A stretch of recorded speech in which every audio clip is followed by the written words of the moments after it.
Saluran distribusi itu ya intinya apa sih? Mendistribusikan produk kita ke target pasar kita atau mendekatkan produk kita ke target pasar kita supaya lebih cepat terjangkau, lebih cepat didapat ya oleh.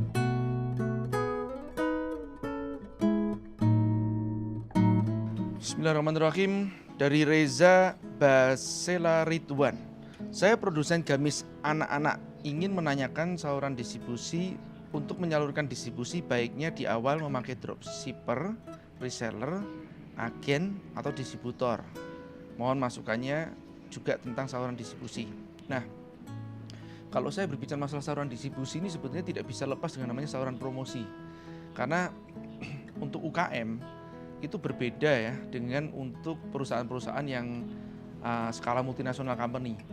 Nah, kalau untuk UKM itu saluran distribusinya biasanya itu menyatu dengan saluran promosi supaya terjadi low budget high impact. Saya menuliskan 9 saluran distribusi dasar dan saya tambahkan di artikel saya plus 1, jadi 9 plus 1. Plus satunya apa itu? Yang saya sebut dengan saluran pergudangan. Itu yang terakhir saya temukan, ternyata ini menjadi alternatif solusi yang dahsyat ya di era disrupsi ini. Nah, baik, saya bicarakan tentang saluran distribusi lebih dahulu ya. Saluran distribusi itu ya intinya apa sih? Mendistribusikan produk kita ke target pasar kita atau mendekatkan produk kita ke target pasar kita supaya lebih cepat terjangkau, lebih cepat didapat ya oleh target pasar kita atau konsumen atau pelanggan. Nah, distribusi seperti ini, promosi itu mengkampanyekan ya. Nah, saya sering menggunakan istilah begini, ini distribusi, ini promosi. Promosi itu mengkampanyekan atau mewartakan kepada calon pelanggan supaya mereka mencari produk kita. Termasuk juga yang pelanggan ya. Kalau untuk pelanggan artinya retention, kalau calon pelanggan itu artinya konversi. Jadi mewartakan ke calon pelanggan kita atau pelanggan kita agar mereka mencari produk kita. Mencari kemana? Ya nanti itu mencari ke saluran distribusi itu. Nah, kalau yang disebut reseller itu saluran distribusi sama dengan saluran promosi. Itu yang disebut namanya reseller. Pada saat D sama dengan P ya. Nah, dropshipper masih termasuk kategori D sama dengan P meskipun D-nya ada di tempat gudang pusat ya atau dikirimkan langsung ke sana. Tapi channel terakhir yang dikontak oleh si konsumen itu sendiri itu pada dasarnya adalah si dropshipper tersebut. Jadi serupa dengan reseller ya, berdasarkan journey-nya ya. Nah, jadi pada saat kita mendistribusikan juga mempromosikan, itulah yang disebut dengan saluran distribusi D sama dengan P ya, atau reseller, dropship, franchise, multi level marketing, affiliate itu serupa ya.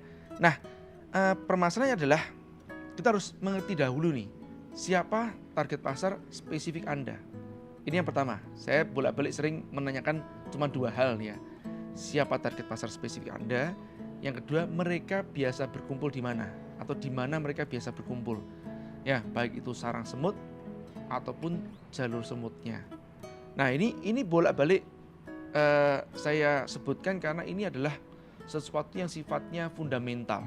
Jika Anda bisa menjawab 2 pertanyaan tersebut, Anda kemungkinan besar bisa menyelesaikan masalah Anda. Ya, jadi tidak bisa langsung jam kemana, dropship, reseller, agen, distributor. Kadang tidak perlu sepanjang itu gitu ya.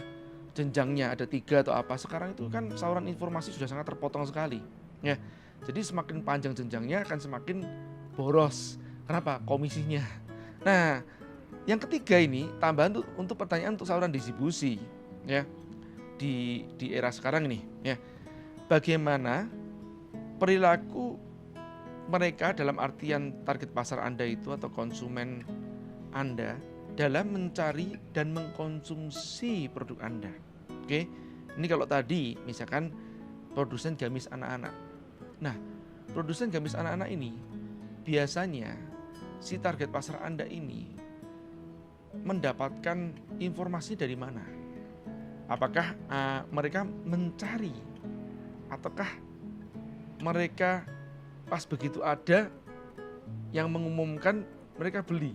Nah, ini untuk saluran informasinya lebih dahulu ya. Termasuk juga tadi yang saya katakan bisa jadi adalah saluran distribusinya. Oke, kalau mereka misalkan mencari, nah biasanya ada di marketplace misalkan, ada di Instagram ya. Sekarang udah jarang banget orang tuh mencari gamis di Google, kecuali daerah-daerah yang kabupaten sifatnya atau orang tuanya di atas 40 tahun. Ini harus kita identifikasi lebih dahulu nih. Kalau makanya jawaban dari suatu pertanyaan ini kadang-kadang bisa lebar banget karena banyak variabel yang harus dipertimbangkan.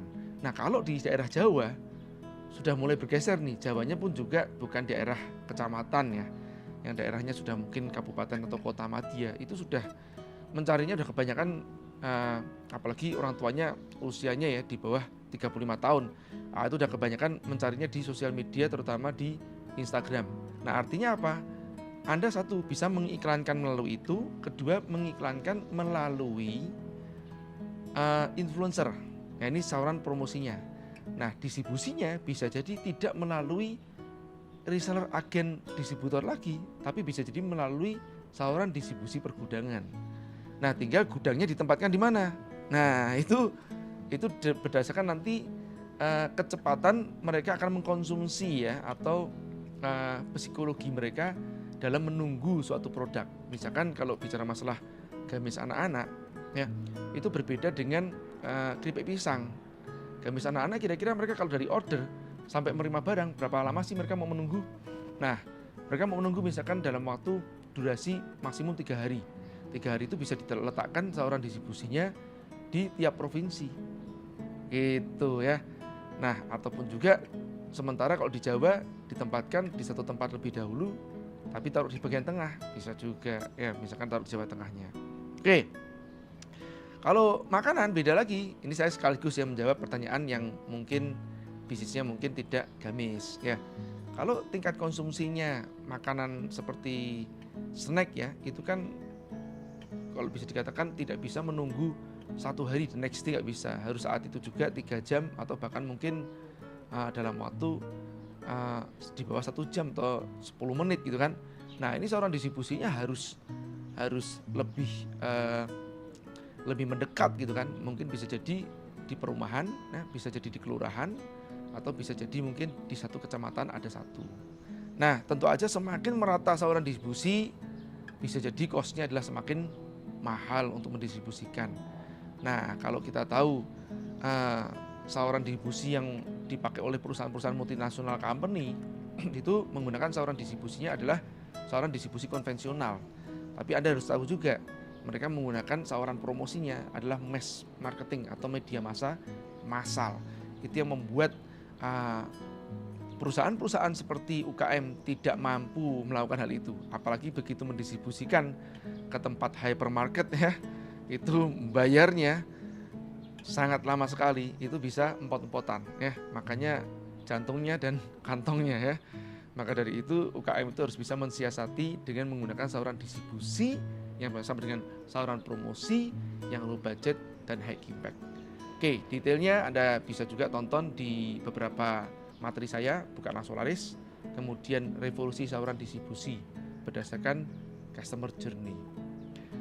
Mudah-mudahan menjawab dan bermanfaat. Terima kasih.